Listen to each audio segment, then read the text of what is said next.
Per piece কত? 100 টাকা। আর পুরোটা, পুরো কেকটা পুরোটা হচ্ছে 1000। 1000 না? কয় পাউন্ড? প্রায় 3.5 পাউন্ড, আড়াই পাউন্ড। আড়াই পাউন্ডের উপরে হয়। ও আচ্ছা, 1000 টাকা না?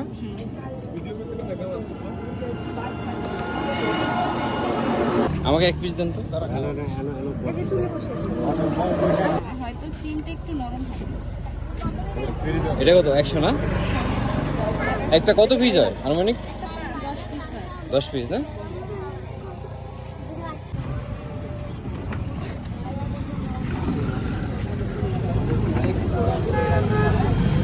পুডিং কত করে? পুডিং 100 টাকা পিস। 100 টাকা? 100 টাকা পার পিস না? পিস, হ্যাঁ। এখানে আমার আমি এখন আছি চাঁদপুর মতলব ব্রিজের ঠিক উপরে, মতলব ব্রিজের উপরে। এখানে একজন নারী উদ্যোক্তা, উনি কেক বিক্রি করছে।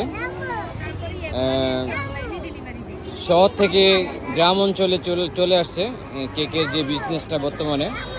আসলে ওনারা নারী উদ্যোক্তা, ওনাদেরকে আপনারা সহযোগিতা করবেন। এই রোড দিয়ে যারা যাবেন অবশ্যই ওনার কেক খাবেন। কেক খেতে হলে আপনাকে বিকেল 5টার সময় এখানে দাঁড়াতে হবে।